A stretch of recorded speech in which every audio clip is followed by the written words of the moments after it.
I'm very well, thank you. How are you too?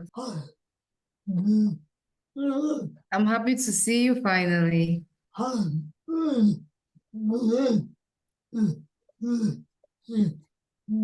Oh, me too.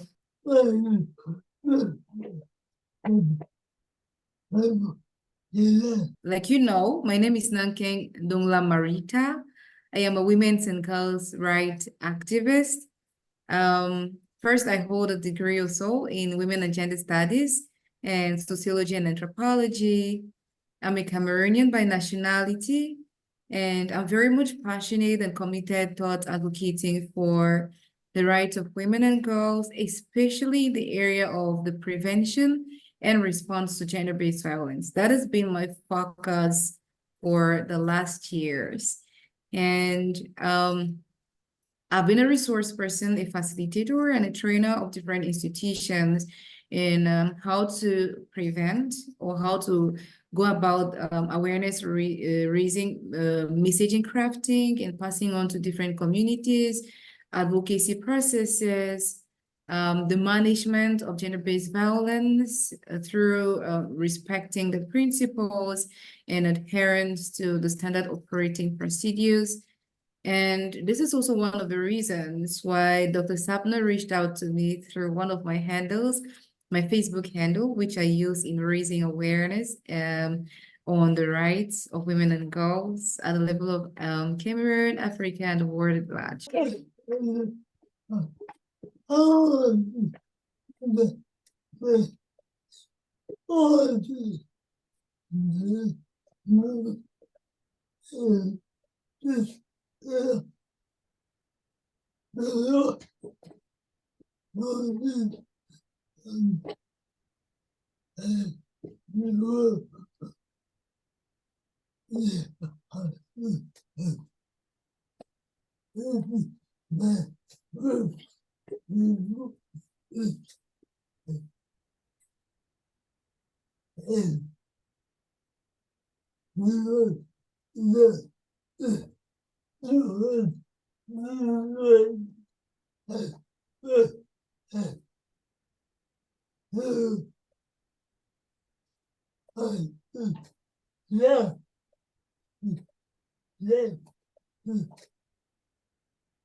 Okay. So in the case of South Africa, to start with, I may not have a perfect grasp of what the South African context holds, but again, fundamental reasons for rape cases may cut across African countries or countries worldwide. The justifications, also the fundamental reasons, are most times really much alike. So the very first thing is most times getting to prove rape in many cases is difficult. So many cases are thrown out of the courts. And because these cases are thrown out of the courts, it gets to give perpetrators the feeling that it was right for they to have carried out this. So let's take, for instance, in many cases, many survivors do not, or victims or survivors of rape are not even aware that there is something that is called forensic examination that should be done by a medical practitioner before they being able to get a medical legal certificate, which will help them to produce this or provide this the level of the court to justify that they were actually being raped. So many times, be it in the rural area or say the urban areas, it becomes very difficult for the survivor, even if they want to pursue legal support or legal aid or a legal perspective to their cases. It becomes very difficult for them to prove this case, and sometimes they are thrown out of the court. So this sort of discourages many survivors from disclosing incidents, and then raises another wave of perpetrators. We've seen cases where a perpetrator who's brought into court has cases of a previous history of abusing. This could be some of the reasons why the rate of rape are at an increase. When a crime isn't punished, it becomes also problematic. Then one of the perspective or one of the side we may want to look at is the fact that is a culture of a people really in a way that gets to exacerbate this practice or not. Because if people are socialized, and again, there aren't any norms, there aren't any policies that gets to punish a case of abuse, it gets to turn out like we are somewhat in a jungle, and everybody just gets to do whatever they want to do and goes away with it scot-free.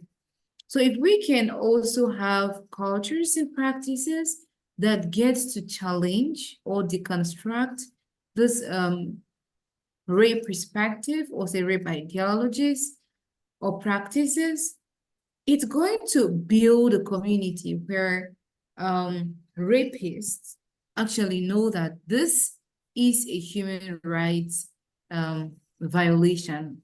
Then in addition to that, there is a question of power. It's just about abuse of power generally. Because if we are able to build communities where we educate our boys, especially in the perspective of positive masculinity, to understand that, yes, we could be in the position of power, but also power can be used positively, we will know that we're not supposed to use this power, this control, this dominance to abuse just another person. There may be specific factors to the case of South Africa, which I think also has to do with law enforcement and then advocating for the rights of survivors, or so. Or more likely, there is also something which has to do with outcomes that has to do with a lot of awareness raising. You know, you could have two countries which you will compare. When you do a lot of awareness raising and a lot of advocacy in line with survivors being able to break the silence and seek justice, being able to disclose incidents, being able to talk freely about their experiences, and putting in place also mechanisms that allow survivors to talk about their experiences, to able to seek timely and quality services, you get to discover that there is an increase in the number of people who get to talk about it. And as a result, we get to feel that there is rather an increase in incidents. So sometimes it becomes also a little bit complicated distinguishing if it is actually an increase in the number of people who are able to talk about incidents, or is it as a result of an increase in the reoccurrence of incidents too. So it becomes a little bit dicey. The case of South Africa may be peculiar from other countries, but also it's something worth looking at. There is also development context where people just don't talk about rape. It occurs, it happens. For example, within the family context, and people feel that we are not supposed to talk about it because the rape incident happened between two family members. So this is something which we just have to look at and yeah, work on it as well.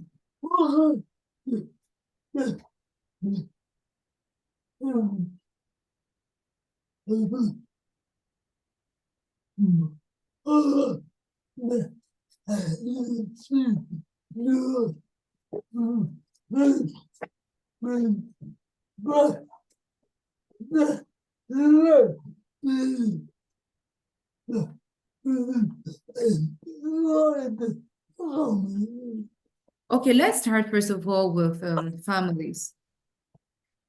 In the Cameroonian context, and somewhat again, in other African countries where I've gotten to work with other institutions, generally there is a perception, especially among Muslim communities and some of the Christian families as well, when a girl is being raped, it may seem as though she's not supposed to talk about it because first, she is going to ruin the family's reputation. Again, there has been incidents where close relatives also get to rape children within the family. And when this happens, it could be the uncle of the woman or the mother of the survivor. It could be the relative of the man in question. And most times these people do not want the population, also the community or the society to know that, or the rest of the family to know that they have an abuser within the family. Now, most times when a young girl is being raped, there is less chances that she gets a husband because she also doesn't want to be known to be the girl who's once being raped. So when families get to hide this, it becomes also to when they do this, sometimes they do not take actions on the perpetrator. They do not help the survivor to seek justice. They somewhat deprive also the survivor from seeking services because, for example, if you were to seek medical aid, you need to also explain what happened. If you needed to talk to the police about the incident that happened, the family will still need to explain what also happened. So that too is also what some of the factors, some of the characters or attitudes that family has. I've also come across incidents where children precisely are unable to find the right words to explain exactly what had happened to them. Why? Because in most African countries, and my country, Cameroon, precisely, it is very difficult for parents to go about comprehensive sexuality education with kids, such that a child, even at the talking stage, still finds it hard to know what the body parts are. What is a penis, for example? Is it wrong for somebody to touch your breast? Is it wrong for somebody to touch your butt? And why is it wrong? A lot of children do not have this education. And the first place for children to have this sort of information is from the family. And if families aren't able to educate children on this sort of stuff, when they happen, the children would not even be aware that they've been abused and can also seek support from family members. I have also seen family members who do not believe kids when they explain incidents. They'll ask questions like, are you really sure that this is what happened? Some people even go as far as telling kids that they just want to ruin their marriage. How can you say that my husband raped you? So there is this things that happen. And when that happens, the perpetrator, who most times isn't so far from the family, feels like, oh, you can abuse a kid again. After all, you're not going to be believed. Your parents are not going to believe you. Nobody's going to take any concrete action. That again is for people who even have families, for kids who do not have families, or for people who do not have families, they can turn to or finance the legal procedures. It becomes even much more challenging for them. And worse off again, the level of awareness or literacy, this is a question of intersectionality coming across again. Because if a family isn't even aware that there is legal provisions, if the family isn't aware that there is institutions or available services, they wouldn't even be able to support the survivor in line of seeking the services as to who do I go to, who do I talk to, why is it important for me to go to the hospital? Why is it important for me to see a psychologist? Why is it important to prioritize the safety and security of the kid? So I feel that most times, though persons within the rural area may have some level of this information, people who are in the rural context, who do not even have access to television, who do not have access to mobile phones, who do not have access to readable material around the whole abuse or rape thing, may just not even be aware, how am I supposed to go about this whole thing? Now, looking at the police, for example, we know that the police generally is supposed to be there to ensure the safety and security of survivors. I'll take, for example, in Tanzania and Kenya, for example, most times when a rape incident happens, the very first thing you're supposed to do is to notify the police, and the police gives you a form which you're supposed to fill before you take this form to the police, to the hospital rather, to seek health support. So most times, rape isn't a thing that people feel very comfortable talking about. First, there is people who do not want to be known as survivors of rape, who do not want to be attached to as to that image of someone who's been raped before. But now this is you not going straight for health services, but needing to go to talk to a police. And mind you, when a survivor talks about an incident once, it means she has lived the situation twice. When she talks about it twice, it means she has lived the incident again twice. So this is me going to talk to the police. The first challenge with most police stations is sometimes a lot of people within the community do not know where to go to once I access the police station. Do I go to the crime section? Do I go to the social desk? Or even if I were to go to the social desk, who do I go to precisely? Who's going to gather my information and then help me get this, the support from the police? It becomes also very, very complicated sometimes, knowing that I need to talk to the police, then leave the police and then go to the hospital. Now we get to breach confidentiality, which is a very, very prime principle when it comes to managing cases of gender-based violence. Unfortunately, again, most times the police services also are not properly structured to say that who's supposed to be doing what. So sometimes you may go to those desks and you wouldn't find the people there. A flaw again is that most times the police as well does not understand standard operating procedures when it comes to managing cases of gender-based violence. Worse off again, most times these police stations could be existent, but they do not have enough resources to ensure, for example, in a case where we've had survivors who say they went to the police station, but they said there wasn't a car that was supposed to accompany them to the field to apprehend the perpetrator. Was it to go about in search for the perpetrator, or to go about their investigation? Perhaps there wasn't a car available, perhaps there wasn't fuel. Now, this is it in the development context and basic realities that happen. Now, let's look at it again from the perspective of humanitarian context. The police, most times in the humanitarian context, will have just limited or just nothing to do, because most times these structures that are supposed to ensure the safety and security of civilians get to be destroyed. So there is nobody being able to say, I'm going to disclose an incident of rape to the police. So it gets even worse in the humanitarian context, because many protection structures get to be destroyed.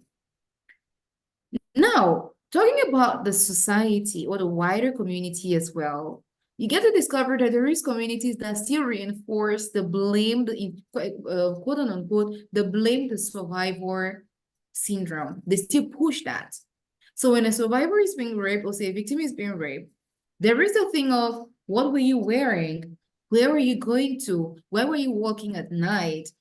Who are you going to see? Who are you walking with? Why did you get somebody who could protect you? But again, how did you invite a perpetrator to rape you? You didn't write on your body. Dressing hasn't got anything to do with a person being raped. I have seen incidents of 2 months old being raped. So what was the 2 months old wearing? So you get to discover that it's less of a thing of dressing. It's not a thing of the night also, but it's just a question of power, who has power, and how who has power gets to use this power in their possession. So if we do not have communities where they still have this blame the survivor tendency, or do not have laws and policies that get to punish cases of rape, there is likelihood that the rates are rather going to be exacerbated. However, we have worked in communities through organizations such that we've had who are able to put in place policies that gets to punish incidents of rape severely. We've had community leaders as well who are able to go on air, on the radio, on the TV to talk about the prevention of rape generally. We've also had generally a lot of countries that have adopted policies, strategic documents, have also in their own national domesticated and ratified, have domesticated also some ratified policies and conventions that have to do with the prevention of rape, and have also put in place a couple of mechanisms that can respond to the needs and preoccupations of survivors of rape. So generally in communities where the community doesn't have a good attitude towards supporting survivors of rape, you get to discover that the prevalence of rape within those communities gets to be at an increase. And when legal systems continue to throw cases of rape out of the court and having many more perpetrators on the streets in communities, it is no doubt that the rate of rape is rather going to be at an increase. Notwithstanding, communities need to continuously do a lot of awareness raising in line with the prevention of rape, conscientizing a lot of people. Communities also need to put in place, and stakeholders generally need to put in place other mechanisms or strategies to see that even rape perpetrators can be converted as well to rape, to advocates on the prevention of rape. Most importantly, survivors, communities need to call out perpetrators and tag them as such. They should be known, and it should be clear that these are people who are dangerous to people within the community. They should be put behind bars because that's where they belong.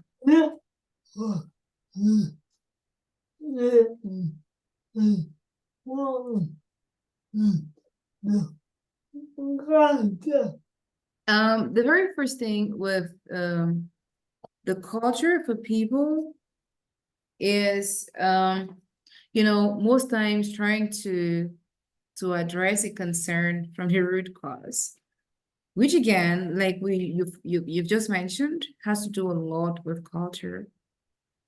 Now, if you have a culture for people that doesn't, the culture needs to first of all recognize, so start by recognizing that rape is abuse, right?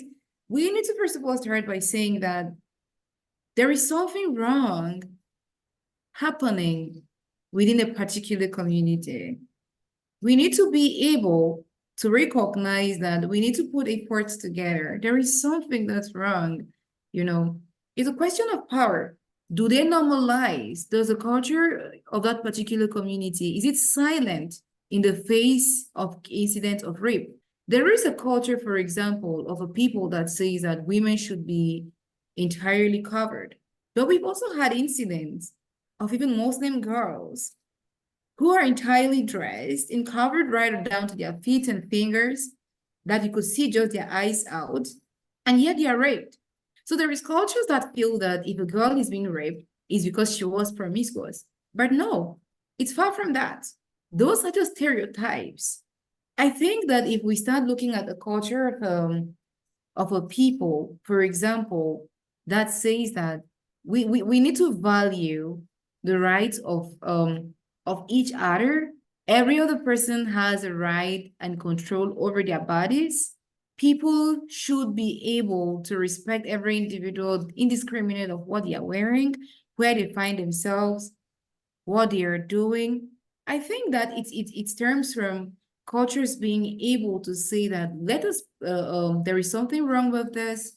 We can be able to punish this incident, perpetrators of this incident. So much more like cultures being able to find out what is wrong and calling out perpetrators. So if cultures are still unable to call out perpetrators on cases of abuse, then it's problematic. So sometimes there is also cultures that, first of all, do not recognize that rape has negative consequences on the survivor. So that itself is something that's wrong. It is everything wrong with that. So if a culture also says that if a girl has been raped, she can never get married, there is people who also feel that if I were the one who raped this girl, her family is automatically going to make her marry me because no other man will get married to a woman who has been raped. So we've had incidents of people who say, oh, he had been asking me out. He has been wanting to get married to me, but I've been refusing. So he forcefully rapes the girl because he knows that the family will obligatorily give her out in marriage to this man. Because if a man defiles a girl, then in order to put away the shame from the family, then they should have just no option than to ask the girl to marry this person in order to hide the fact that he raped her. So that is part of the culture, valuing marriage over human rights. And the worst thing about this is sometimes the girls who are also actually given out in this manner are very young girls, teenage girls. And by so doing, their future, their career, everything else is being compromised. And there is also a lot of dangers when it comes to the cultural aspect as well. When we give out a girl to an older person who raped a girl just because we are afraid that no other person is ever going to get married to this girl, it becomes very dangerous because these sort of girls are exposed to fistulas, especially rectovaginal fistulas. And when this happens, this same set of men, older men, get to abandon the girls to themselves and their families. So it has a lot of dangers away from affecting her career, getting to affect her education, getting to affect her psychological well-being, getting to affect her economic well-being and her health, more importantly. It is dangerous. And I think that these are aspects which communities do not really recognize. And like I mentioned earlier, if communities continue to shame survivors and do not punish perpetrators of rape within their culture, their cultural norms and practices, it is going to be very much dangerous. Sometimes people say that some cultures think that if a girl is raped, it's because she was a slut or she was a prostitute, she wasn't properly dressed. So we need to also look at how this also gets to intersect within different cultures, also the cultural factors, and then start targeting them from that perspective.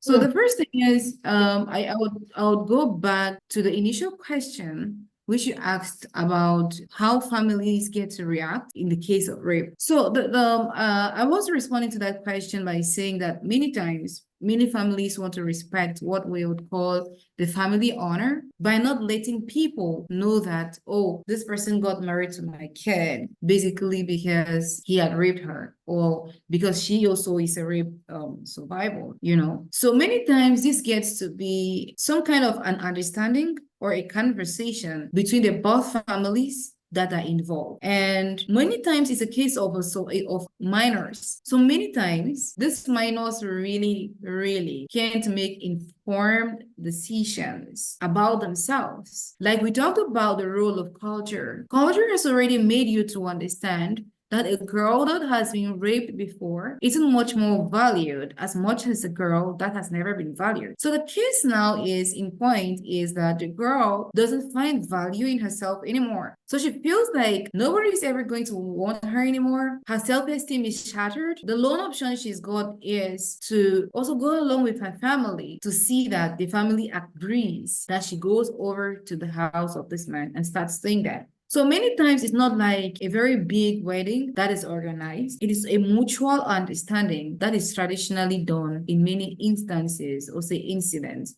between the both families. This even gets worse if the survivor got pregnant in the entire incident. So they wouldn't want to say that they want to have their daughter have a child out of wedlock. Worse again, through by rape. So to manage all of this family repetition thing, they give out their kids, also their children, out for this marriage through an understanding between the both families. However, through a lot of awareness raising and advocacy, we let families to understand that there is many more options around that. Because the rights of the girl have been infringed on, have been violated, and that's a grave human right violation. So we encourage families to understand that there is a human right perspective to this.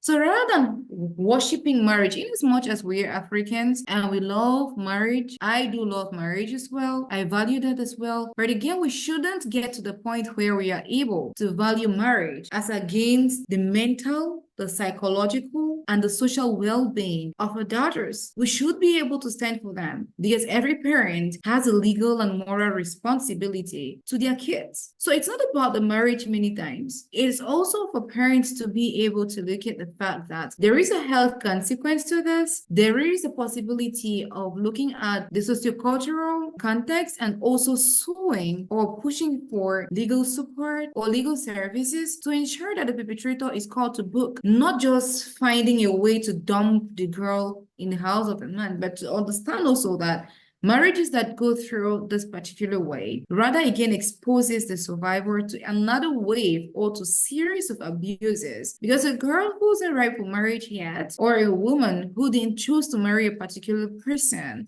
and ends up finding herself in that particular man's house creates a scenario where many times they're economically unempowered.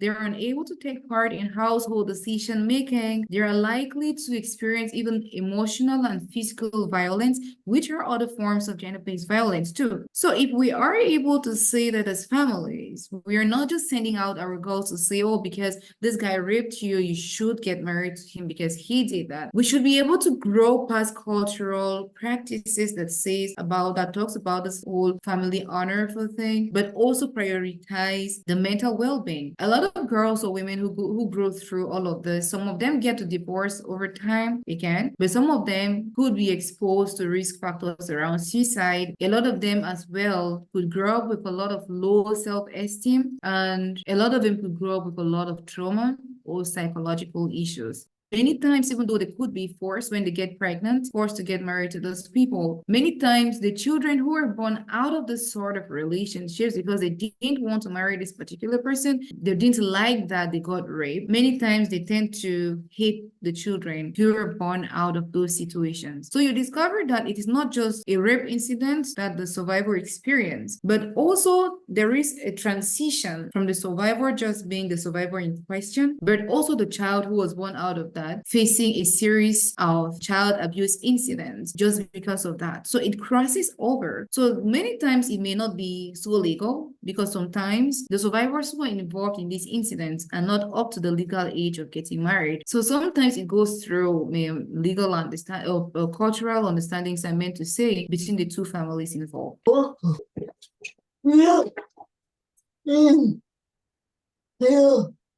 So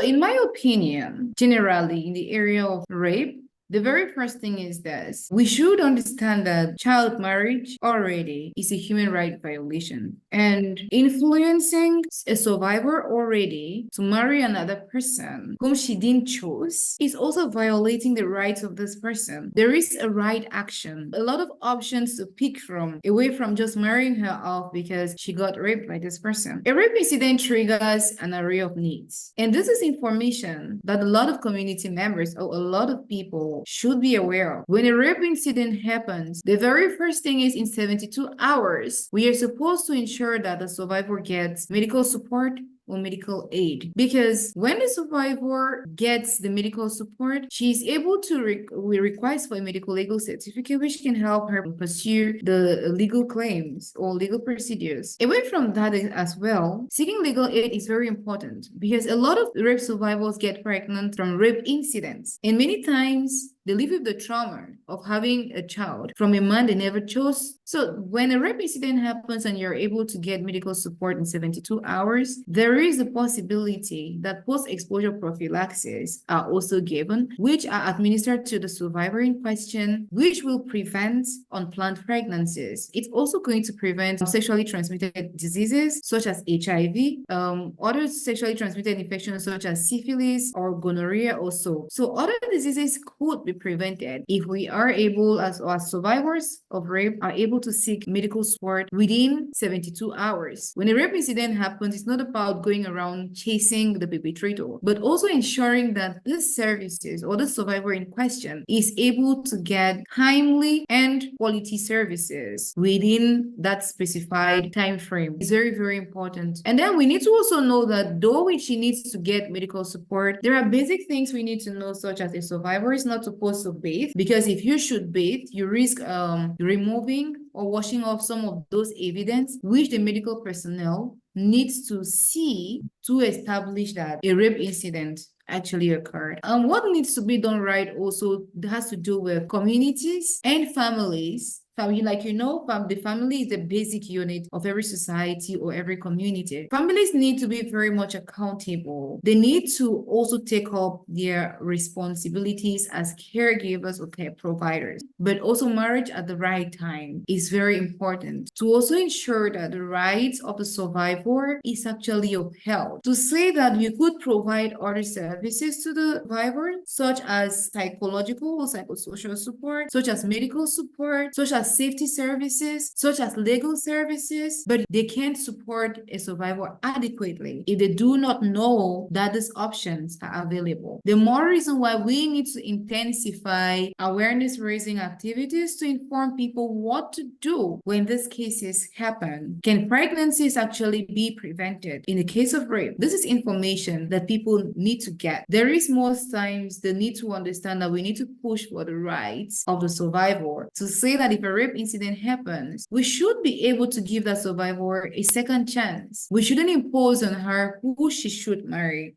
because a rape incident had occurred. But also we should be able to advocate for her rights, to help her seek justice, medical care, psychological support, to ensure her holistic well-being. And if someday she still chooses to marry this particular person in question, that will be up to her. But to think that this particular person is imposed on her isn't the right thing to do. Perpetrators need to understand that there is a right way to seek the hand in marriage of a girl. It is not about you using your power over negatively. It is about you being able to express your idea. What is it that you want? But not necessarily seeking her hand in marriage by imposingly raping her, because that will be the only way for you to get her. It's entirely wrong, and it's a human rights violation that should be condemned at all levels.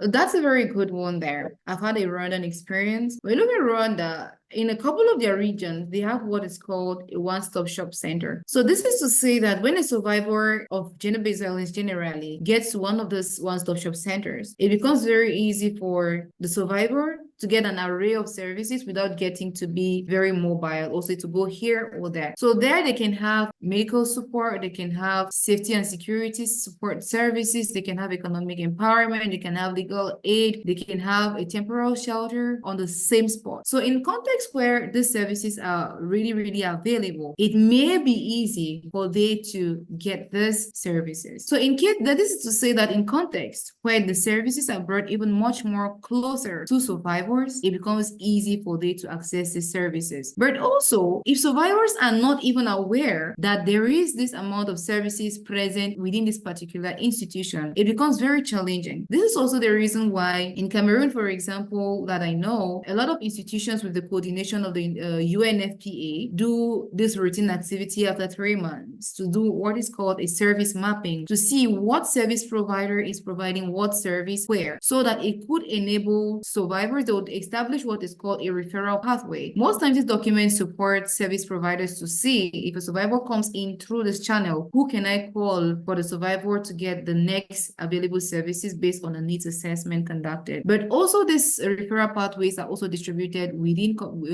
two community members so that they know that if a rape incident as such happens, they can call this other service provider to request for services. But in a case where the shaming of survivors happens, in a case where victims or survivors are being blamed, it becomes very difficult for survivors to even disclose incidents, also to go as far as seeking health response services from service providers, despite the fact that those services could be available. Now, in cases where referral mechanisms aren't working properly, or the referral process isn't properly done, like for example, if you just tell me go to institution A and seek services. I have had an incident where we were implementing some activities with fundings from the UNTF. We were working in the East region of Cameroon, and we had a service provider share an example where a survivor was being sent to the Ministry of Women's Empowerment and the Family to seek services. She was a refugee. She would go to the structure most times, but she wouldn't know which door is she supposed to knock. So in as much as she doesn't want to tell a lot of people that she's been raped before, she is also not even aware who she's supposed to talk to. So when survivors are not able to have adequate access and coordinated access to services, it becomes very difficult to disclose incidents, hence even seek services. Worse again, in emergency contexts where there may be a flood or there may be conflict or so, all of those structures that were supposed to be providing health services also to survivors do not exist anymore. So the chances of survivors even seeking healthcare services becomes very much limited. Reason why some of them end up being pregnant, some of them end up contracting sexually transmitted diseases right up to HIV. Then there is also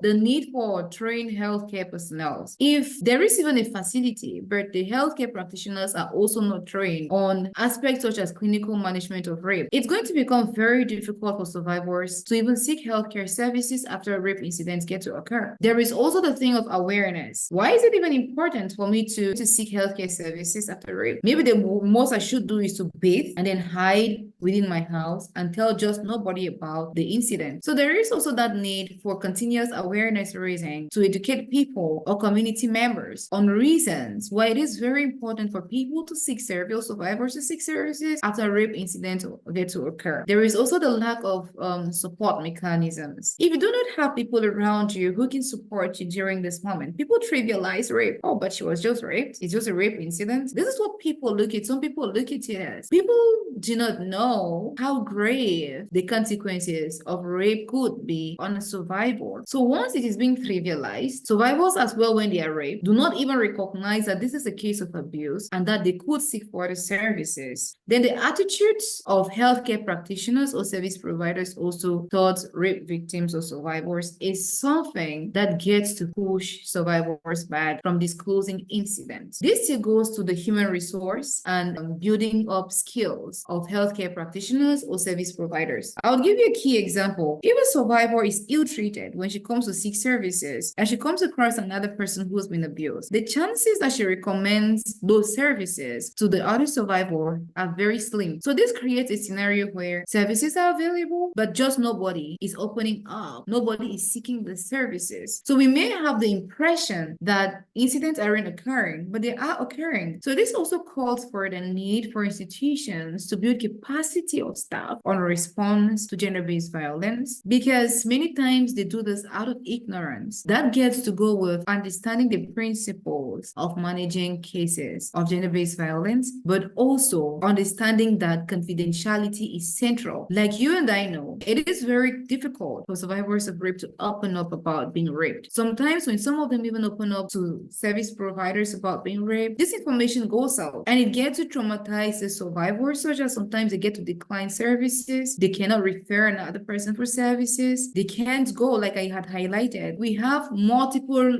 blocks to survivors seeking services. It becomes very much challenging for they themselves. The more complex a referral pathway becomes for a survivor to get services, the chances of they even seeking services after an incident becomes very low. In as much as the idea of one-stop shop centers are very important because it enables survivors of rapes, particularly, to get services on the spot, it also becomes a little bit technical. Over time, there has been recommendations that one-stop shop centers should be integrated within already existing structures. Because if you should see an individual approaching a one-stop shop center, automatically society or community knows that she's a survivor of gender-based violence. But many times people do not want to be tagged as survivors of gender-based violence. So stigmatization also within the community of survivors of rape is also a very main factor that influences the chances of they opening up and they also seeking services. So there is a lot of factors that get to interplay with the whole thing. It is also very important for us to target those sociocultural factors that get to exacerbate the rape culture, that also get to deconstruct the thing of trivializing rape, the thing of blaming survivors of gender-based violence or making perpetrators feel that it was right, or also hiding or protecting perpetrators of rape. It requires a holistic approach. It cuts across also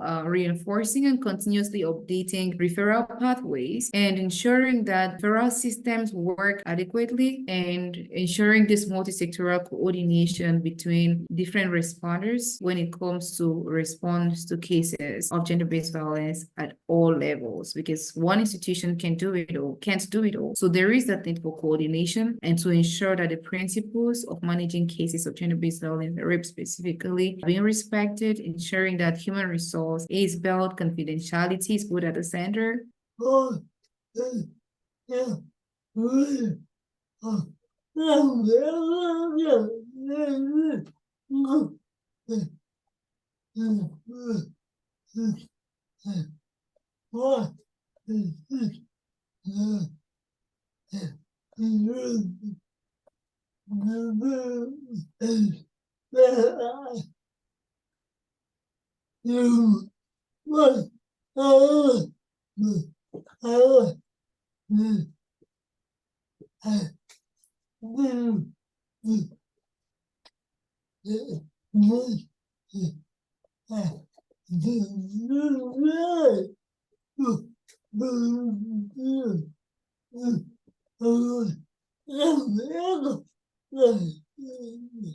Chemical castration refers to the use of chemicals or drugs to stop sex hormones or production. So to me, looking at this from human rights perspective, I'm not so certain about the legal provisions that are available around this thematic. Also, there is the whole thing of people being able to have the rights and control over their bodies, the ability for they to make decisions regarding if they should have sex or not, when also to have sex, and with whom to have sex. So this to me is very important because it is about people being able to make decisions about matters around their sexuality. So if it is voluntary, I'll look at it from an informed consent perspective. I mean the process whereby people are able to understand that these are the dangers involved, these are the benefits involved, this is what this can cause to my body, but also these are the benefits of me doing this. feels like they are able to have adequate information about the effects, the benefits, what can it do to their system, and so on. And I think this could happen, the chemical castration could happen to men, and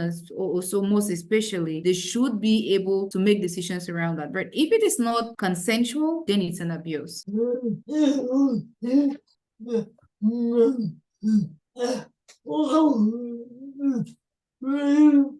It's a little dicey to also see, is this something that is incorporated? What are the considerations? This also exists. Why is it incorporated within the laws? We also need to see that we are not in a jungle where, because this incident occurred, what are other procedures? Like, for example, sometimes this person can be put behind bars in prison for a while, according to what the penal code for that particular country also says, or the conventions that the country has ratified as well. And then has this been a repeated incident? Like, for example, there are pedophiles that they would say that, oh, it's because they are pedophiles that they got to rape. It's much more hormonal than a voluntary act. Maybe these are people whom, because they do not have control around their sexual urge, that maybe you can say, okay, maybe we should put them through this so that they do not cause many more incidents to maybe children or other people, or they serve as a potential danger to the community. But again, with people who are sane and out of that category, other alternatives should be tried. There is imprisonment, which is a good option. If this becomes maybe somewhat repeated incident, then this may be something that we want to do. Maybe the chemical castration also. What are also the dangers of chemical castration? It could affect maybe the person's sexuality for a lifetime. Maybe if imprisonment and payment of a penalty could have solved this problem. Other alternatives should be tried. Maybe the perpetrator should be put under also counseling, because they too, perpetrators as well, need counseling. But unfortunately, we always look at it isolating the counseling perspective with perpetrators. And if these other services that have been put in place doesn't work, then that may be the final option. But let's just still ensure the rights of those people are upheld. Else, it should be enshrined in the law to say that every perpetrator will experience this. So I think it becomes a warning sign to other perpetrators, and this may also be a strategy to discourage rape, because every other person who may think will rape will also get punished or will get that served. This is my take around it.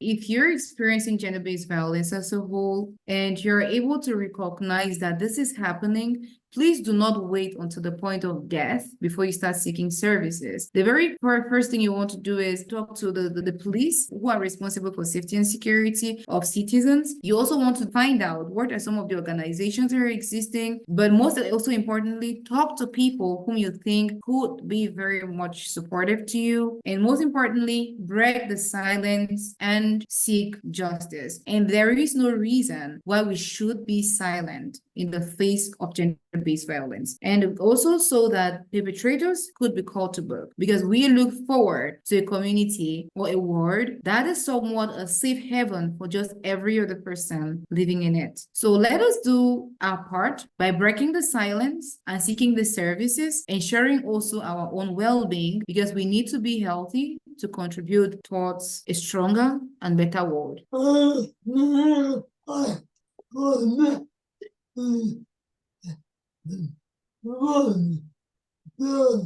We just ended the 16 days of activism against gender-based violence. I am just really, really hoping that institutions can be very much accountable stakeholders to see that 16 days of activism could translate into other 365 days of action. We could do a lot of the talking, we could raise a lot of awareness, but if we are unable to convert the talking to action, it will be very difficult for us to live in a world, also realize a world that is free of gender-based violence. So governments and institutions should be able to put in place mechanisms that respond to the needs of survivors of gender-based violence, ensuring technology that can enable those survivors to get services easily, call perpetrators to book, deconstruct cultures, practices that get to exacerbate the prevalence of gender-based violence, enable survivors to get justice at any time they get to knock, and prevents that perpetrators are sent out back to the streets. So we should be able to have systems and communities that are accommodating and that push for the rights of survivors of gender-based violence, but also getting into place another perspective that men and boys over time are also becoming survivors of gender-based violence. So we should be able to put in place response and prevention messages and services that target also men and boys, but also women and girls as survivors of gender-based violence within communities and countries.